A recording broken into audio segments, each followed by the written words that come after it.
Bonjour, je suis le père Yves Arnaud, prêtre du diocèse de Créteil, curé au Perreux-sur-Marne, doyen de Brie-Nogent-le-Perreux. Et on m'a demandé de faire 2 vidéos pour vous afin de vous parler du carême et de la Semaine Sainte.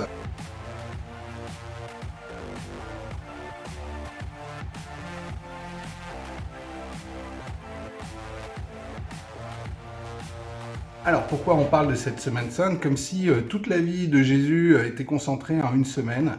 C'est parce que justement il y a des événements dans notre vie qui font qu'on rassemble tout comme si c'était à un seul instant. Je vais m'expliquer. Par exemple, vos parents ont attendu pendant 9 mois votre naissance et quand vous êtes arrivé, pour eux c'est un événement qu'ils n'oublieront jamais. Il a bien fallu du temps avant d'arriver à la naissance.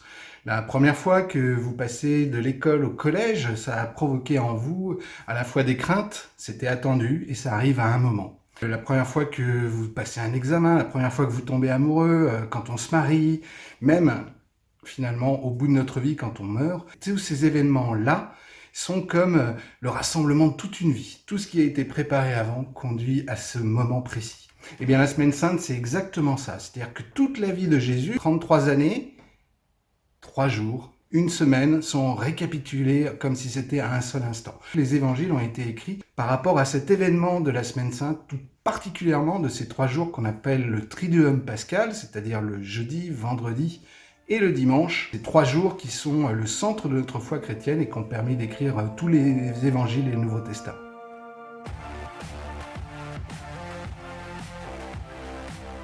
Pour commencer cette Semaine Sainte, il y a un jour qui résume tous les autres, qui résume toute la semaine, c'est le jour où on fête les rameaux. Qu'est-ce que c'est que cette fête des rameaux? Eh bien tout d'abord, au début de cette fête, nous célébrons Jésus qui est acclamé par le peuple pour en faire son roi. Jésus est reconnu comme étant quelqu'un qui peut vraiment changer le monde, qui peut changer les choses. Mais voilà que quelques instants après, nous entendons l'évangile de la Passion. Jésus va être arrêté, condamné, jugé et mis à mort. C'est-à-dire que tout le monde change d'avis en fait. Jésus qui était très populaire jusque-là, par peur, parce que la peur est souvent plus forte que nous. La peur est le chemin du côté obscur. La peur mène à la colère mène à la haine mène à la souffrance. Par peur, par crainte et sans doute par la colère des autorités, Jésus est mis à mort. Première partie, Jésus acclamé comme un roi, il peut changer le monde. Deuxième partie, eh bien ce monde semble changer brusquement lorsque les autorités décident de mettre à mort Jésus. Nous aussi, ça peut nous arriver de laisser tomber des amis lorsque les circonstances font que nous avons peur. Peur parce qu'il est montré du doigt par les autres, peur parce que si jamais on se met avec lui, eh bien on va être rejeté par les autres. Aux rameaux sont bénis ce buis ou ces palmes d'olivier pour que nous le récupérions chez nous, pour demander au Seigneur eh bien d'être vraiment notre roi pendant toute une année. Dans cette Semaine Sainte, nous faisons un bond au jeudi saint. Il y a 2 choses qui se passent dans cette journée. D'abord, la messe chrismale, même si dans le diocèse de Créteil, elle est avancée au mardi.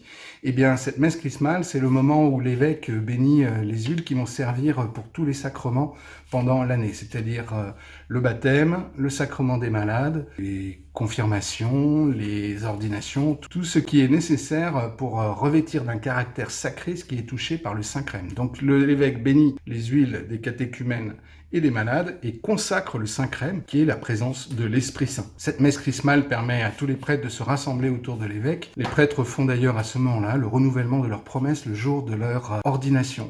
C'est-à-dire que ce jour-là, nous nous rappelons et nous mettons en œuvre à nouveau ce que nous avons dit le jour de notre ordination. Le jeudi saint, c'est un temps particulièrement important parce que c'est les derniers moments, on va dire, le testament de Jésus à ses disciples et au monde entier. Jésus étant présenté à son dernier repas. Jésus est donc au dernier repas avec ses apôtres. Imaginez donc la scène. Non pas la scène, mais la scène. Lors de ce dernier repas, il y a 2 choses qui sont importantes et mises en valeur. D'abord, c'est le lavement des pieds. Pierre vient reconnaître que Jésus est le maître et pourtant Jésus lui dit « il faut que je te lave les pieds ». Pierre refuse que Jésus se mette à son niveau, voire même se fasse l'esclave, parce que laver les pieds, c'est le geste de l'esclave. Et bien Jésus vient manifester que Dieu lui-même vient se faire l'esclave de l'humanité. C'est-à-dire qu'il s'offre tellement à nous qu'il se fait le serviteur de chacun. Et ça, Pierre, comme nous d'ailleurs, nous avons du mal à le comprendre. En tout cas, Jésus nous révèle ce que c'est qu'aimer vraiment. Aimer vraiment, ce n'est pas prendre pour soi, mais c'est donner. donner de son temps, donner de son service, être là pour que les autres puissent grandir. Et c'est vraiment quelque chose de très important que Jésus vient mettre en place ce jour-là. Il nous invite à faire mémoire. C'est pour ça qu'on dit que le jeudi saint est le jour où on institue l'Eucharistie. C'est la première messe qui est réalisée dans le monde. Jésus institue l'Eucharistie en nous disant « Vous ferez cela en mémoire de moi ». Alors il y a deux types de mémoire. Il y a deux mémoires qui sont très différentes et pour cela, vous pouvez prendre comme pour un ordinateur. Il y a la mémoire morte et la mémoire active. La mémoire morte, c'est celle qui stocke gentiment, qui apprend, qui prend la place pour tout ce qui est à garder en mémoire. C'est un stock, c'est comme une bibliothèque si vous voulez. Et puis il y a la mémoire vive. La mémoire vive, c'est une mémoire qui sert en fait à pouvoir mettre en œuvre un programme à un moment donné. C'est-à-dire qu'on a besoin d'espace de stockage pour pouvoir rendre actif un programme. Quand Jésus nous dit « vous ferez cela en mémoire de moi », il s'adresse à notre mémoire active, mémoire vive, celle qui nous permet en fait de rendre présent ce qui s'est passé le jour du jeudi saint. À chaque messe, nous rendons présent ce qui s'est passé le jour du jeudi saint, c'est-à-dire Jésus qui donne sa vie totalement, Jésus qui l'offre au monde et qui nous dit « je vous donne une force en vous offrant cette hostie, prenez ceci est mon corps livré pour vous, prenez ceci est mon sang livré pour vous et pour le monde », eh bien, nous prenons cette force pour pouvoir avancer, pour pouvoir jour après jour, dimanche après dimanche, eh bien, nous construire une vie qui soit fondée sur ce que Jésus a fait. Jeudi saint, c'est le jour qui active notre mémoire. D'abord, premier point, c'est aimer. Deuxièmement, c'est savoir demander pardon quand nous sommes plutôt renfermés autour de nous, quand nous avons décidé de passer de la mémoire active à la mémoire morte, c'est-à-dire que nous laissons de côté, comme si nous avions des choses plus importantes à faire, ce pourquoi Jésus est venu dans ce monde, c'est-à-dire nous révéler l'amour et que l'amour est le centre de notre vie. 3, c'est recevoir la vie même de Jésus par son hostie, pour pouvoir être fort dans ce monde jour après jour. Lorsque Jésus nous dit que ce corps et ce sang sont livrés pour nous et pour la multitude, ça veut dire qu'à la messe, on ne fait pas que prier pour soi, on prie aussi pour le monde entier. Si nous constatons que dans le monde, il y a des choses qui vont mal, nous pouvons, lors de la messe, nous tourner vers Jésus pour lui demander de venir agir dans ce monde qui va mal et nous donner la force d'être aussi des acteurs pour changer ce monde. Après la messe du jeudi saint, nous prenons aussi le temps de faire une adoration, c'est-à-dire de prendre le temps du silence parce que Jésus, ce soir-là, va être arrêté. Face à cette situation que nous avons du mal à comprendre ou qui nous semble injuste, eh bien, nous n'avons plus qu'à faire silence et à contempler ce qui va arriver à Jésus.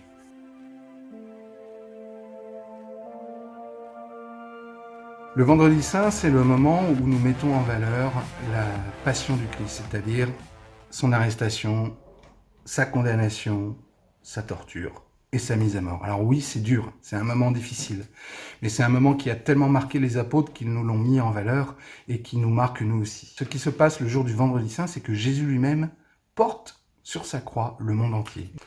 Lorsque je vis le chemin de croix particulièrement, eh bien, j'ai cette sensation de reconnaître que moi aussi dans ma vie, j'ai été lâche. Il y a des moments où j'ai choisi de ne pas suivre le Christ, où je l'ai renié d'une certaine manière, des moments où j'ai abandonné mes amis, des moments où j'ai décidé d'être uniquement concentré sur moi-même. En faisant cela, eh bien, je mets un poids de plus sur cette croix que porte Jésus. Si je viens rajouter au poids de la croix, eh bien, le poids qui est déjà présent de tous ceux qui ont fait du mal dans tous les temps et dans tous les lieux depuis les origines du monde. Ce qui fait que cette croix est très lourde à porter. Et chaque chemin de croix, je me rends compte à quel point moi je suis tout petit par rapport à cette grandeur de Jésus qui accepte de porter pour nous la croix du monde. D'abord, je comprends que, je ne peux pas porter tout seul cette croix dans ma vie, que j'ai besoin de Jésus pour m'aider jour après jour. 2, je prends conscience que Jésus la porte pour moi et pour le monde entier. C'est-à-dire qu'il est tellement donné qu'il le fait pour nous, même si je ne le mérite pas. Vendredi saint est donc décliné à la fois en chemin de croix et ce qu'on appelle l'office de la Passion, une célébration le soir. 3 personnages qui sont centraux à mes yeux, c'est d'abord Marie.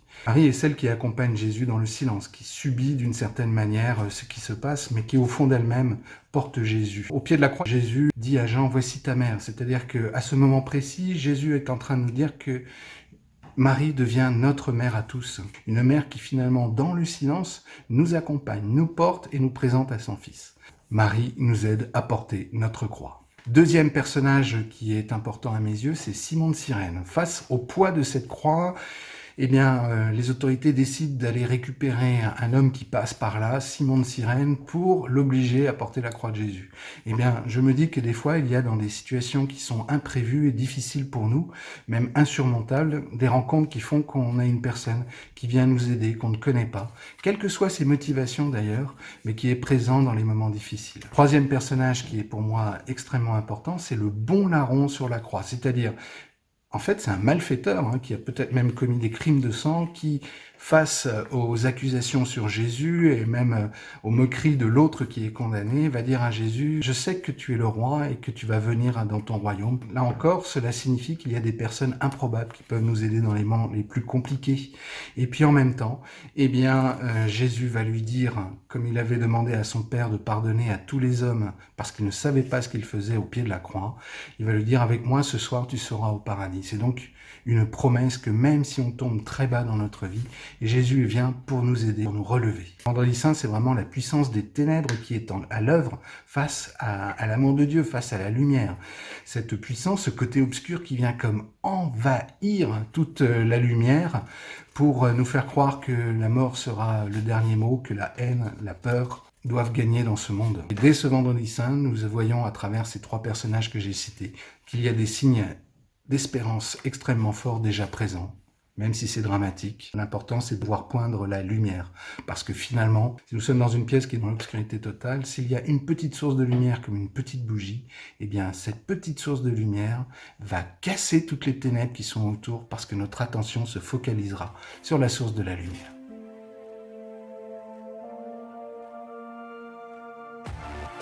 Le samedi saint, c'est le seul jour dans l'année où il n'y a absolument rien. Les prêtres, les religieux continuent de prier ce qu'on appelle l'office, c'est-à-dire la prière tout au long de la journée, mais il n'y a pas de messe, il n'y a pas de célébration particulière. C'est comme si on se recueillait dans le silence face à la mort de Jésus. D'une certaine manière, on se met un peu à genoux, on médite sur ce qui s'est produit, c'est-à-dire la manière dont, dans notre vie, nous pouvons abandonner Jésus ou ceux qui comptent à nos yeux, dans la manière aussi dont les ténèbres essaient de gagner sur le monde. Voilà, c'est le moment de la prière tout simplement.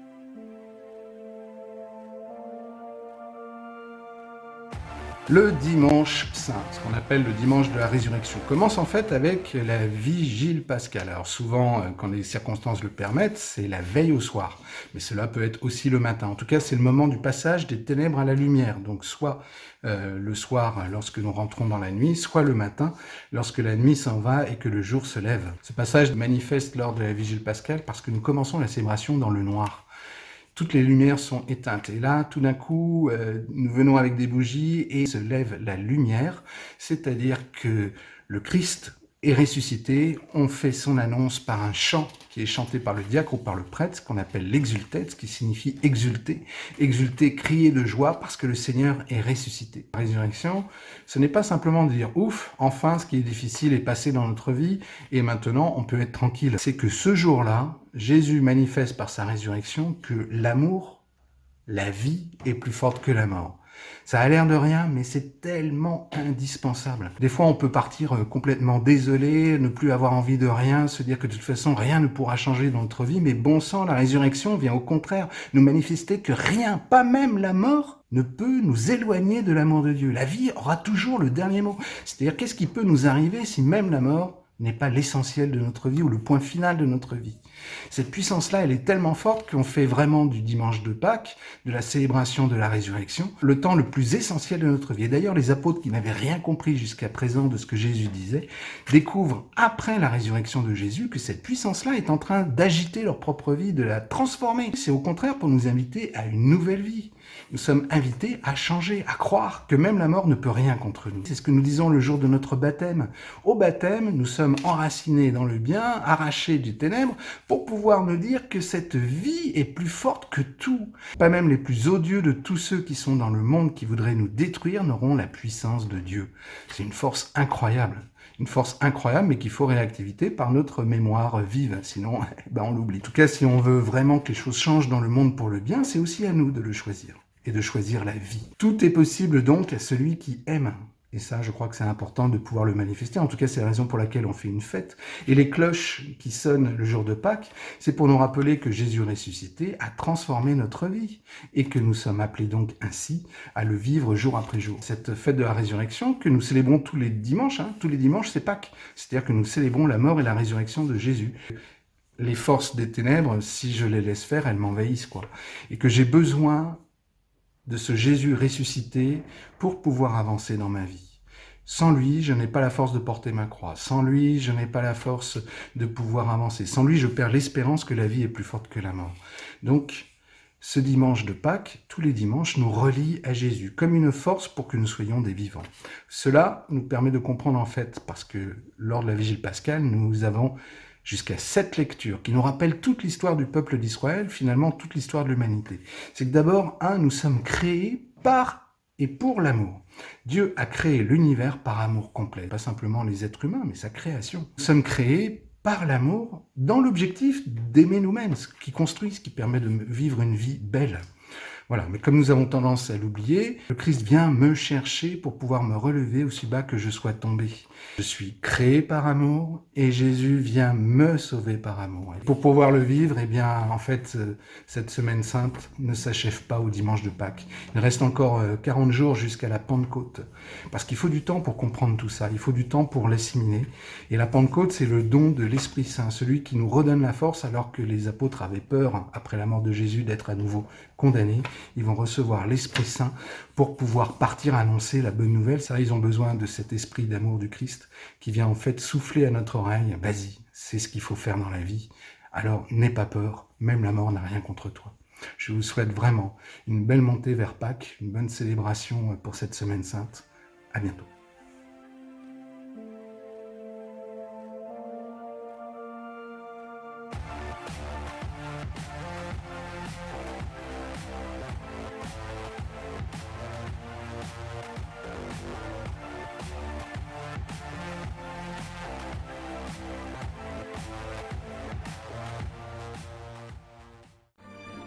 En quoi avons-nous foi, San?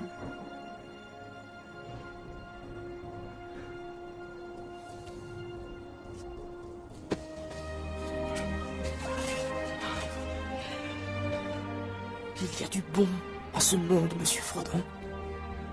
Et il faut se battre pour cela.